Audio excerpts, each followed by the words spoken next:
the Fort Henry Buckskinners. My rendezvous name is just Little Buck. Grandma Grizz. Ear Puller. Powder Monkey. Bear Claw. Black Kettle.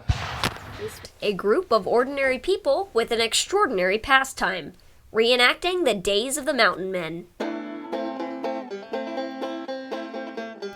The event began 26 years ago and now resides in a pasture just outside of St. Anthony, in a location within a few miles of the actual site where Rendezvous happened almost 200 years ago. Today, the gathering is an opportunity for enthusiasts to come together to live the mountain man life, buy and sell handcrafted products of their own, and show the public a thing or two about life in the fur trade era.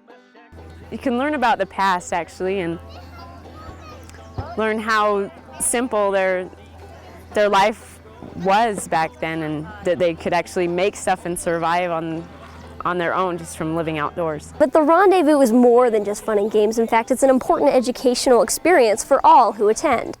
It is for this reason that the Buckskinners try to keep the event as authentic as possible. Days are spent throwing tomahawk hatchets, shooting black powder rifles, making bead necklaces, telling tall tales, and dressing in full mountain man gear. Natalie Bergevin, who goes by Grandma Grizz at the Rendezvous, spends the week helping children to create and learn through art.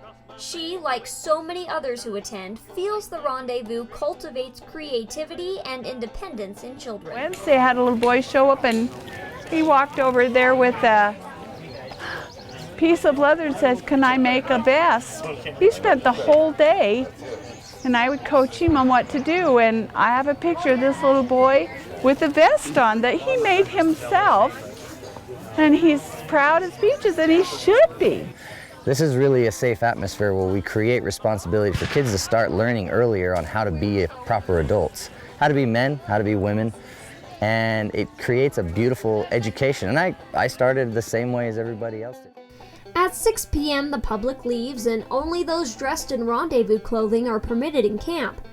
But the day is far from over. Buckskinners eagerly gather for camp traditions and games. Stakes are high as men, women, and children alike face off in distance competitions, throwing rolling pins, pancakes, and skillets as far as possible. Strength is put to the test during the log toss, and music fills the camp each night as banjos, guitars, fiddles, and even a mouth harp or two join together in a mountain man symphony.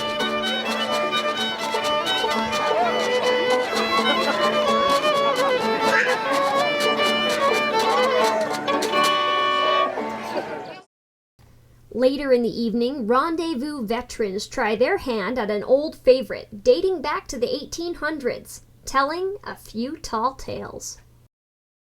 A liar's contest, even though they're not lying. You know, it's mountain man never tells a lie. It's true stories. And I'm pretty good at that. Still, the unique experience offered at the Fort Henry Buckskinners Rendezvous is no tall tale.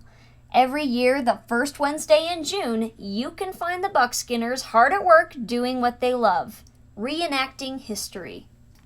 Reporting from St. Anthony, I'm Sydney Jensen with Upper Valley, Idaho.